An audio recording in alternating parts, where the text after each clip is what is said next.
Right to service commission इस समय action mode में है। राइट टू सर्विस कमीशन का जब गठन हुआ या जब बनाया गया तो इसका मकसद यही था कि लोगों को समयबद्ध जो ढंग से वो सर्विसेज मिलें जो प्रदेश सरकार ने नोटिफाइड की हुई हैं।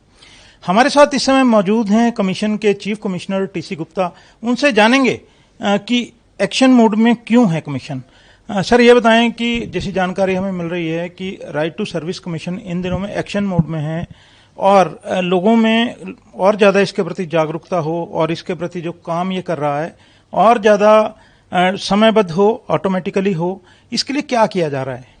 राकेश जी, इसमें जो राइट टू सर्विस कमीशन है इसकी बहुत बड़ी जिम्मेदारी है जनता के लिए कि जो नोटिफाइड सर्विस हैं और वो नोटिफाइड सर्विस हैं 546 आज के दिन जो लोगों के रोज काम से जुड़ी हुई है। जैसे राशन कार्ड बनवाना है, बिल्डिंग प्लान अप्रूव कराना है, बिजली का कनेक्शन है, पानी का कनेक्शन है, कोई भी यदि आपने मान लो हर चीज, छोटी से छोटी चीज यदि लगाएं और बड़ी से बड़ी चीज लगाएं, हर चीज, कन्वेंस सर्टिफिकेट है, कोई भी चीज लें, स्कीम का फायदा लेना है, मान लो कोई शेड्यूल कास्ट है, लेडी है और उसकी बेटी की शादी है, विधवा है, कोई इंटरकास्ट मैरिज है, तो जो स्कीम्स के फायदे हैं सबके नोटिफाइड पीरियड है। परंतु दुर्भाग्य से बहुत से विभाग हैं या बहुत से कर्मचारी हैं जो समय के ऊपर काम नहीं करते, तो उसके लिए कमीशन बना था।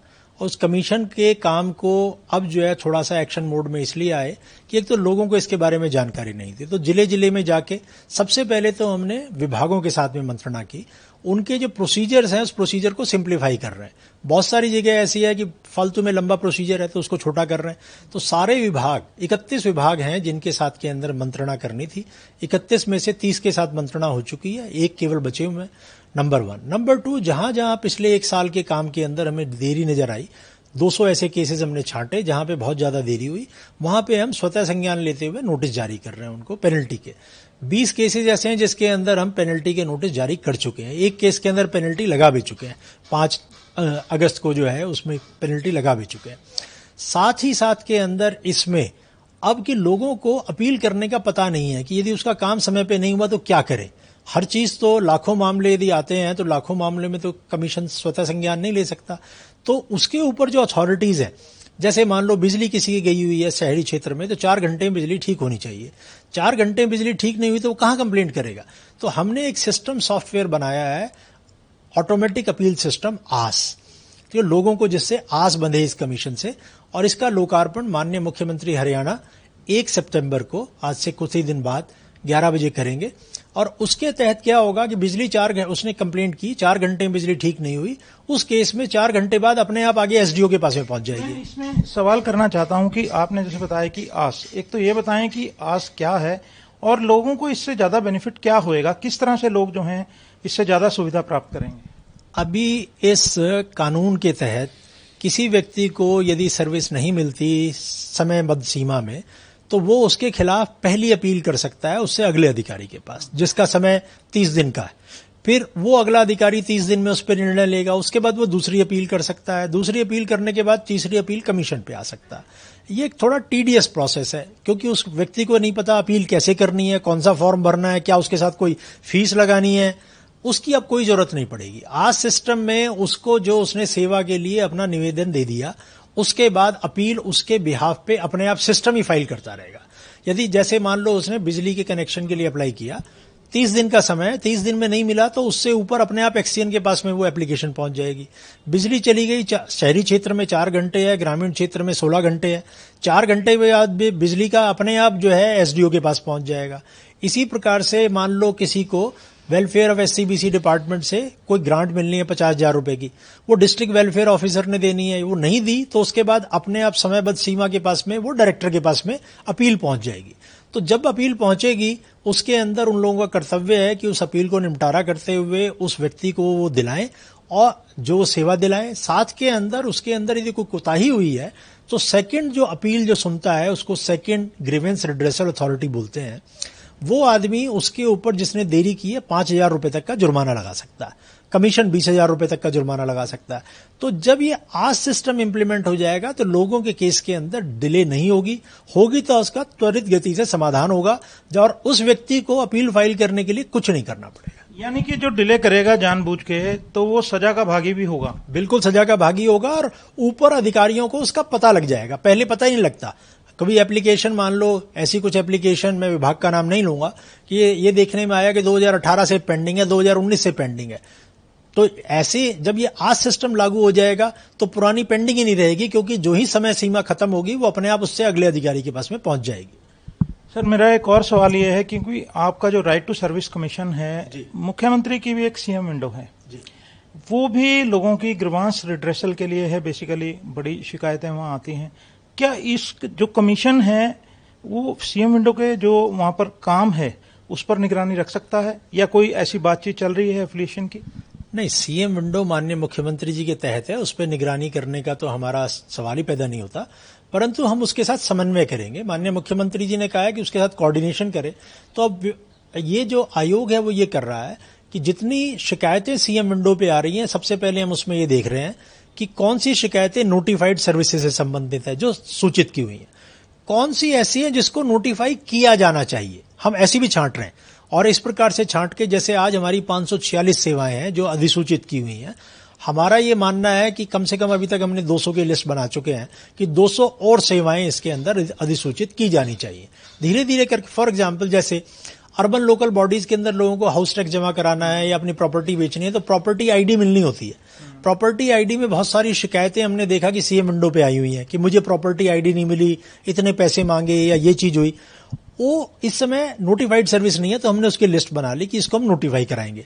तो सीएम विंडो से हमें पता लग रहा है कि लोगों का दर्द क्या है, और उसमें जो नोटिफाइड है उस पर हम स्वतः एक्शन ले लेंगे, जो नहीं है उसका हम आगे एनालिसिस कर रहे हैं कि क्या वो नोटिफाई कराना चाहिए। परंतु कुछ है, जैसे पुलिस विभाग से संबंधित है कि इसकी जांच ठीक नहीं की, ये एक सब्जेक्टिव मैटर है, वो एक नोटिफाइड सर्विस नहीं हो सकते। जैसे करनाल के केस में हमने रिव्यू किया, ये जब हम 23 तारीख को करनाल गए तो करनाल की 17 जो शिकायतें हैं केवल पुलिस विभाग से संबंधित थी, जिसमें 4 नोटिफाइड से सर्विस थी। तो 4 नोटिफाइड सर्विस वाले के अंदर तो हमने एक्शन ले रहे हैं, परंतु जो नोटिफाइड नहीं है उसके अंदर हमने उसके अंदर देखा है कि कौन सी सर्विस हो सकती है, कौन सी नहीं हो सकती। तो सीएम विंडो एक आईना हमें दिखाएगा कि लोगों का दर्द रोजमर्रा की जिंदगी में क्या है और उसके क्या हमें एक्शन लेना चाहिए। और मुझे विश्वास है कि इस समन्वय के बाद बहुत ही जल्दी समय के अंदर सीएम विंडो पे आने वाली शिकायतें कम हो जाएगी। सर, ये बताएं कि आपने जिलों में भी राइट टू सर्विस जो सर्विसेज हैं, आरटीएस हैं, कोई जिलों की हमने जो पता किया है कि 4-5 जिले ऐसे हैं जिनकी 8 या उससे कम नंबर है। हिसार सबसे कम है और एक और जिला है जो 0 में भी है। कुछ होगा जैसा हम विभाग, हाँ उनके। तो ये बताएं कि जो इनके हैं जिलों की जो ये आरटीएस है स्कोर, इनकी सुधार के लिए कोई आपने खतोखतावत की है जिला उपायुक्तों से, और कितने जो अंक हैं आपके पैमाने में आते हैं जो जिससे उन्हें प्रशंसा मिलेगी? जी, इस समय हमने एक्टिवेट किया है डिप्टी कमिश्नर्स को, क्योंकि जिले में वो सरकार के प्रतिनिधि हैं।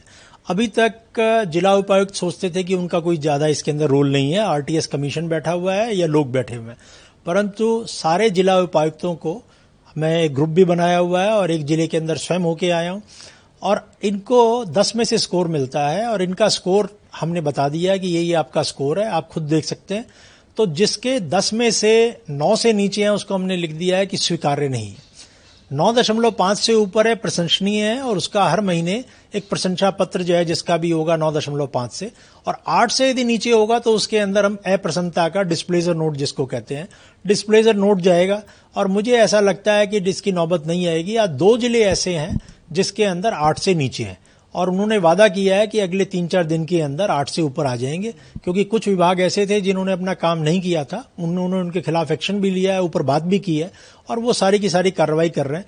मुझे ये लगता है कि ऐसा कोई जिला अगले 2-3 महीने में नहीं बचेगा जो 9 से नीचे होगा। सर, ये कोई सरकार से बात भी हुई है? कुछ जिले फिर भी ऐसे पाए जाएं कि जिनके लगातार 8 से नीचे आते हैं, क्या उनके कुछ, जैसे हम मानते हैं कि सर्विस बुक है या कुछ है, या दोबारा उन्हें डीसी ना लगाने की, ऐसा भी कुछ हो सकता है? नहीं, सारी चीजें संभावनाओं से भरी हुई हैं, परंतु ऐसा सरकार किसी भी उपायुक्त को नहीं चाहेगी जिसकी परफॉर्मेंस लोगों की सेवा करने के अंदर 10 में से 8 से नीचे हो। ये कमीशन का पैमाना है कि 8 से नीचे, हमने तो कहा है कि 9 से नीचे स्वीकार्य नहीं है, और यदि उस जहां पे भी उसमें कम भी होगा, मान लो 9 से नीचे उस एक जिले के 50 केस आए, उस 50 में हम भी तो पेनल्टी लगाएंगे, हम भी तो उसमें एक्शन लेंगे, डिसिप्लिनरी एक्शन उसमें रिकमेंड करेंगे। और जिस व्यक्ति के ऊपर किसी भी अधिकारी को सर्विसेज डिले करने के अंदर 3 या 4 बार पेनल्टी लग गई, तो उस केस में हम उसको सर्विस से निकालने की भी अनुशंसा करेंगे। वो उस व्यक्ति को, हमने करनाल में यही कहा था कि यदि किसी एक भी कर्मचारी या अधिकारी पे 3 बार भी पेनल्टी लग गई तो फिर सीधे उसके अनुशासनिक कार्रवाई करने की बात नहीं करेंगे, हम कहेंगे सीधे उसको वो अनुशासनिक कार्रवाई करो कि इस आदमी को नौकरी से निकाल दिया जाए। और यदि ये 50 साल या 55 साल से ऊपर है तो एक रिटेंशन इन सर्विस का एक प्रोसीजर होता है, उसके अंदर कोई चार्जशीट करने की जरूरत नहीं है। तो 55 से ऊपर है कोई अधिकारी या कर्मचारी तो सीधे कहा जा सकता है कि इसकी सेवाएं जो है समाप्त कर दी जाए, क्योंकि ये इसका पब्लिक को सेवाएं देने के अंदर इसकी कोताही पाई गई और ये इसको पहले ही 3 बार पेनल्टी लग चुकी। यदि उस पेनल्टी के खिलाफ वो माननीय उच्च न्यायालय में जाके उसका कोई स्टे नहीं लेके आता और वो स्टैंड करती है उसके पर्सनल फाइल में, उसके बाद उसको कोई और नोटिस देने की आवश्यकता नहीं है। तो ये जो पेनल्टी है या ये जो कार्रवाई है बाबू से लेके डीसी तक हो सकती है? बाबू से लेके किसी भी अधिकारी तक हो सकती है, डीसी नहीं, डीसी से ऊपर भी हो सकती है। इसमें लिखा हुआ है कि यदि सेवा समय पे नहीं दी और उसके अंदर समय पे ना देने पे कोई भी अधिकारी उसके अंदर दोषी पाया जाता है, कोई भी अधिकारी पे मैं जोर दे रहा हूं, तो कोई भी व्यक्ति, डीसी नहीं एसपी भी हो सकता है, एक एसपी हिसार को हमने एक चीज के अंदर नोटिस दिया है, कमिश्नर पुलिस भी हो सकता है, हेड ऑफ द डिपार्टमेंट भी हो सकता है, किसी भी स्तर का अधिकारी हो सकता है। यदि किसी सेवा को देर करने में किसी भी रैंक का अधिकारी हो, उसके ऊपर कार्रवाई हो सकती है। एक जो हमें जानकारी मिली है उसमें कुछ विभाग भी ऐसे हैं जिनके आरटीएस जो हैं शून्य भी हैं, ये ऐसा क्यों है, कुछ पता लगाया और उनको क्या चेतावनी जो है आपकी तरफ से जारी की गई है? नहीं, 2 विभाग ऐसे हैं जिनके शून्य है, क्योंकि उसके अंदर एप्लीकेशन की संख्या ही एक थी और एक वो समय के ऊपर नहीं हो पाई क्योंकि उसके अंदर कोई भारत सरकार से पैसा आना था तो नहीं हुई। एक है जिसके अंदर 0.2 है क्योंकि उस विभाग के अंदर विभाग के अध्यक्ष जो है कई दिनों से पोस्टेड नहीं थे। तो इस तरह से 2-3 विभाग केवल हैं, बाकी विभाग जो है उन सारे जो प्रशासनिक सचिव हैं उनको भी उनका स्कोर और स्थिति बता दी गई है एक डीओ लेटर के माध्यम से। और मुझे पूर्ण विश्वास है कि वो विभाग भी, जब एक तरफ प्रेशर होगा डीसीज का, डीसीज अपने विभाग के उनको लिखेंगे कि आपके कारण जो है हमारा स्कोर नीचे आ रहा है, एक तरफ से कमीशन उनको लिखेगा, तो उसके बाद में मुझे पूर्ण विश्वास है कि विभाग भी अपनी कार्रवाई को चुस्त दुरुस्त करेंगे और डीसीज तो अपने कर ही रहे हैं और भी करेंगे। ये बताएं कि आपने ऑनलाइन करने की जो विभाग हैं, क्योंकि सभी विभाग अभी ऑनलाइन नहीं हैं, आपने प्रोसेस शुरू की है, अभी तक कितने विभाग ऑनलाइन हो गए और आने वाले समय में कितने जो हैं या सारा ऑनलाइन जो है विभाग हो जाएंगे?